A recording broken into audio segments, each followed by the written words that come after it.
बिस्मिल्लाहिर्रहमानिर्रहीम। Question 5 chapter 8। Enter the following transactions in the books of A Rahim in a double column cash book and balance the same on 30th April 2017। April 1 cash in hand, तो आप इधर लिखिए अप्रैल 1 2017 ऊपर लिख दें, इधर लिख दें बैलेंस ब्रॉट डाउन।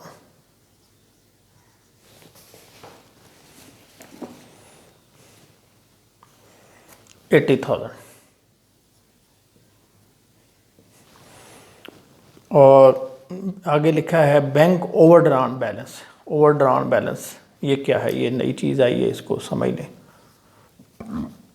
ओवरड्रान बैलेंस नाम से पता चल रहा है, ओवर का मतलब ज़्यादा, ड्रान ज़्यादा निकलवा लिए बैलेंस से। ओवरड्रान बैलेंस यानी जितना आपका बैलेंस था, सपोज आपका बैलेंस था 10,000 और आपने इससे 11,000 रुपये निकलवा लिया। दिस इज़ कॉल्ड ओवरड्रान बैलेंस, यानी जितना आपका बैलेंस था उससे ज़्यादा पैसे आपने निकलवा लिए। अब देखें, ऐसा तो हो नहीं सकता, क्योंकि बैंक क्या करता है कि जब आप चेक भेजते हैं तो सबसे पहले आपका बैलेंस चेक करता है। अगर आपका जो चेक है वो उस बैलेंस से कम हो तब वो कैश कर देता है, या बराबर हो तब कैश कर देगा मैक्सिमम। लेकिन अमूमन थोड़े से पैसे वो कम, यानी वो छोड़ते हैं आपके बैलेंस में। यानी अगर 10,000 का चेक है तो वो आपका चेक जो है वो इससे कम का ऑनर करते हैं, इसके बराबर या इससे ज़्यादा का नहीं करते। तो अब कैसे हो सकता है? तो उसके लिए क्या होता है कि जो बिजनेसेस हैं जिनके बैंक के साथ रिलेशनशिप्स होते हैं, यानी कंपनी है या बिजनेस है, फर्म है, तो इसने इस बैंक के साथ अकाउंट खुलवाया हुआ। अब इस कंपनी ने बैंक में अच्छे भले पैसे, जितनी भी डीलिंग हो रही है, गुड्स सेल हो रही है, परचेज हो रही है, वो सारी बैंक पेमेंट के थ्रू हो रही है। और वैसे भी कंपनी का पैसा बैंक के पास पड़ा रहता है, अमूमन करंट अकाउंट ही खोले होते हैं ज़्यादातर कंपनियों ने, कुछ ने सेविंग खोले होते हैं। तो यानी कंपनी का पैसा बैंक यूज़ करता रहता है, इस सेंस में कि कोई पेमेंट नहीं हुई तो जो एक्स्ट्रा बैलेंस है, और बैंक नहीं चाहता कि हमारे कस्टमर को कोई प्रॉब्लम पेश आए और वो हमें छोड़ जाएं। तो बैंक क्या करता है, फैसिलिटी देता है, ओडी फैसिलिटी, ओवरड्राफ्ट फैसिलिटी। इसमें क्या होता है कि आम हालात में क्या है कि अगर कोई चेक लिखेगा अपने बैलेंस से ज़्यादा, वो डिसऑनर हो जाएगा। लेकिन अगर वो ये फैसिलिटी ले ले, ओडी फैसिलिटी, तो फिर वो, यानी इसकी एक लिमिट होती है। ऐसा नहीं है कि मतलब आपका बैंक में 10,000 रुपये पड़ा है और आप 1,00,000 रुपये का चेक लिख दें, ऐसा नहीं होगा। बैंक आपको एक लिमिट देगा कि इस लिमिट तक आप जो हैं वो हमसे, यानी जितना आपका चेक होगा उससे ज़्यादा इतने पैसे निकलवा सकते हैं। तो इस सूरत में क्या होगा, चेक डिसऑनर नहीं होगा। आपका बैलेंस अगर 10,000 है, बैंक ने आपको 50,000 रुपये की फैसिलिटी दी हुई है, ओडी, तो अगर आप के बैलेंस इससे कम होगा, यानी 50,000 से कम होगा, 10,000 है और आप 50,000 का चेक लिख दें तो आपका चेक ऑनर हो जाएगा, यानी डिसऑनर नहीं होगा। इसको हम कहते हैं ओडी फैसिलिटी या ओवरड्रान बैलेंस। इस सूरत में क्या होता है कि आपकी जो रिसीट साइड है, ये साइड बैंक की, ये कम होती है, और ये जो पेमेंट साइड है ये बढ़ जाती है। और कंपनी ये फैसिलिटी उस सूरत में अवेल करती है जब कोई उसको पैसों की शॉर्टेज हो जाए, शॉर्ट टर्म, ये भी याद रखें शॉर्ट टर्म है, लॉन्ग टर्म नहीं है ये, क्योंकि इसके ऊपर बैंक जो है वो इंटरेस्ट रेट ज़्यादा चार्ज करता है, और ये थोड़े अरसे के लिए होती है। कंपनी को पता है कि फ़लाँ तारीख को पैसे आ जाने हैं, हफ्ते में या 10 दिन में या 2-3 दिन में पैसे आ जाने हैं, तो तब वो जो ओडी फैसिलिटी अवेल करती है। तो इस सूरत में आपने क्या करना है कि ये जो बैलेंस होगा ओवरड्रान, तो इसमें क्या होगा, ये डेबिट बैलेंस नहीं होगा आपका, ये क्रेडिट बैलेंस कहलाएगा। तो आपने अमाउंट इधर लिख देनी है 2,70,000, इधर लिख दे बैलेंस। अब जो भी देखेगा इधर इस साइड पे तो वो समझ जाएगा कि ये जो है कर्जे में जा रही है, ये कर्ज है। ओवरड्रान मीन्स कर्ज। आगे बढ़ते हैं। Received 2 checks for cash sales from x from Y. 2 पार्टियां हैं, इनको हमने सेल्स की थी, इनसे हमने चेक लिए, तो हम क्या एंट्री पास करेंगे। अच्छा, यहाँ पे आगे ये भी नहीं लिखा कि जमा करा रही है बैंक में, यानी अप्रैल 4 में ये तो लिखा हुआ है received 2 checks for cash cell from x from Y, यानी एक्स और वाई से चेक वसूल किए हैं। इसमें हमें 2 चीज़ें नज़र आती हैं। एक तो ये है कि उसने चीज़ें नकद बेची, तो हम एंट्री पास कर सकते हैं कैश डेबिट सेल्स क्रेडिट, यानी इकट्ठी एंट्री पास कर दें, यानी 160 और 120, 280 डेबिट 280 क्रेडिट।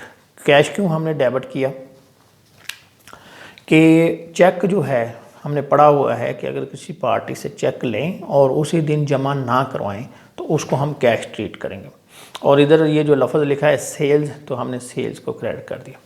और दूसरी ऑप्शन ये है कि इसमें जो नाम दिए हुए हैं उसने, आप सेल्स की बजाय, यानी आप ये अज्यूम करें कि पहले सेल्स की एंट्री उधार सेल्स की थी, तो उसके हमें उसने चेक दिए तो हम पार्टी का नाम क्रेडिट कर दें, यानी कैश डेबिट एक्स क्रेडिट 120 से और ये 160 से। इस तरीके से भी आप कर सकते हैं, दोनों ही ठीक हैं, यानी रिज़ल्ट जो है ना एंड में जाकर वो सेम आएगा। तो हम ये दोनों लिख देते हैं, cash debit from x from Y, x से जो है वो 120,000 और वाई से 160,000, और ये होगा अप्रैल 4। आगे 5th में है endorse the first cheque to purchase furniture from A. हमने फर्नीचर परचेज करने के लिए ए से फर्नीचर ख़रीदा और उसको पहला चेक दे दिया उसको उठा के। तो अब ये जो है हमने इसको कैश लिखा हुआ है, जो एक्स से चेक लिया है, तो हम एंट्री पास करेंगे फर्नीचर डेबिट और कैश क्रेडिट, क्योंकि इधर भी हमने इसको कैश लिखा इस चेक को और इधर भी वही लिखा। तो फर्नीचर जो है यानी जो फर्स्ट चेक है वो है 120,000, तो हम इधर लिखेंगे फर्नीचर और इधर कैश में लिख देंगे। यही इधर जो कैश में लिखा है ये जब चेक जाएगा तो इसको भी कैश ही समझेंगे, 120,000। And second check to be to settle his account, और दूसरा चेक हमने बी को दे दिया, तो ये भी हमने कैश लिखा हुआ है, तो हम इधर लिख देंगे बी डेबिट और कैश क्रेडिट 160,000। आगे 10th की एंट्री है, 10th April sold goods to M for cash 20,000 and deposited the same into the bank. हमने गुड्स बेची हैं एम को फॉर कैश और वो बैंक में भी जमा हो गया, एंट्री होगी बैंक डेबिट सेल्स क्रेडिट, तो हम इधर लिखेंगे सेल्स और बैंक में पैसे लिख देंगे। ये है जी 2 लाख।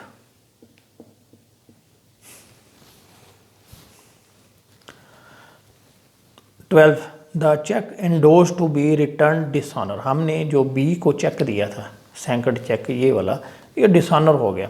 अब क्या होगा, जब आपने बिल ऑफ एक्सचेंज में पढ़ा था कि जिससे पैसे लेने होते हैं डिसऑनर जब हो जाए तो जिससे पैसे लेने हैं उसका नाम डेबिट। ये चेक हमने लिया था किससे, ये जो बी को दिया था 160 का, ये लिया था वाई से।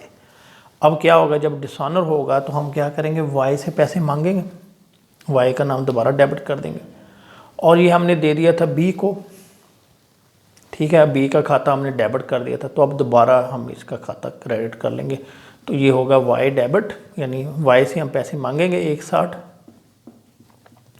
और बी को ये हमने दिया था 160 से, तो हमने क्या किया था बी डेबिट और कैश क्रेडिट, तो अब दोबारा हम बी का नाम जो है वो क्रेडिट कर लेंगे, B debit Y debit B credit.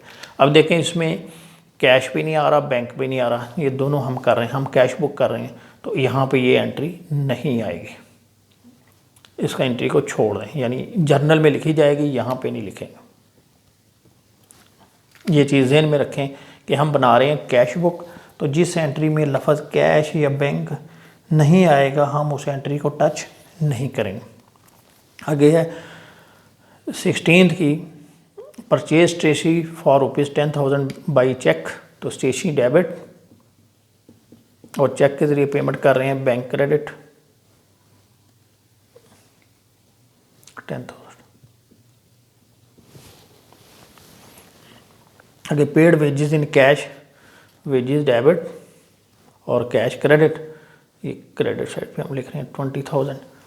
Received from P ₹160,000 on account, हमने पी से वसूल किए, यानी एक चेक नहीं लिखा, इसका मतलब कैश होगा, कैश डेबिट पी क्रेडिट, तो इधर लिखें कैश की डेबिट साइड पे 160,000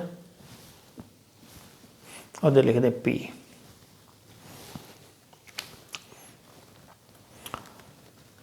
Q a customer deposited into the bank 70,000, bank में इस किसी कस्टमर ने, क्यू नाम है उसका, उसने बैंक में पैसे जमा करा दिए, तो हमारा बैंक बढ़ गया, बैंक डेबिट और क्यू क्रेडिट, तो इधर लिखें बैंक डेबिट कितना है जी, ये 70,000 और क्यू क्रेडिट। आगे paid cartridge, cartridge debit cash credit और कैश में से कम हो जाएगा 4,000। Baud furniture for cash, furniture debit cash credit, ये 1,20,000।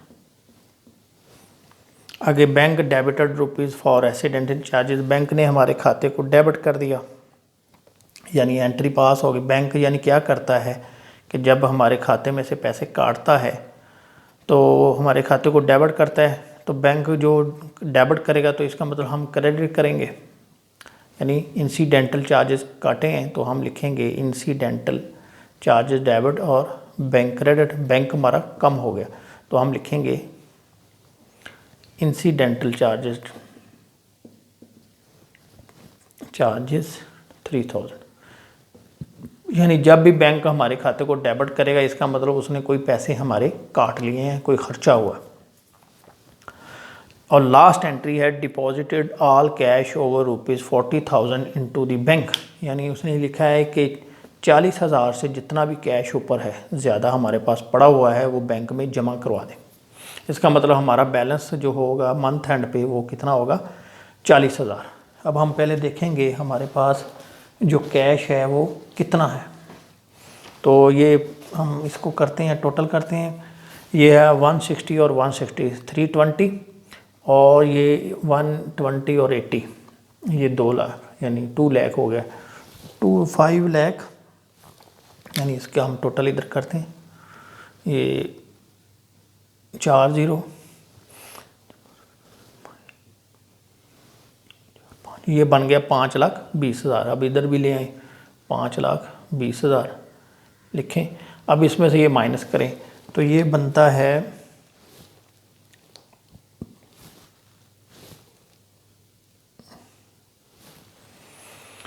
120,000 और 160, ये हो गया 280 और ये 20 हो गया 3 लाख, 3 और 4,20,000, 4,20,000 ये बन गया, ये बन गया मेरे ख्याल में 4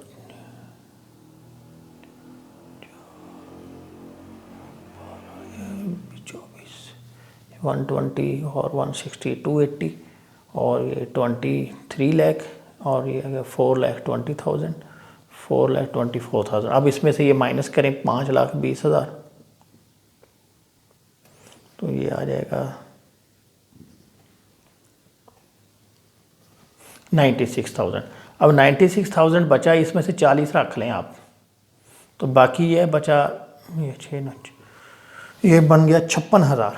तो 56,000 यानी 40 हम रखेंगे और बाकी तमाम जो है वो बैंक में जमा करा देंगे, तो एंट्री पास होगी बैंक डेबिट और कैश क्रेडिट। ठीक है, तो इधर आप लिखिए 56 और 56,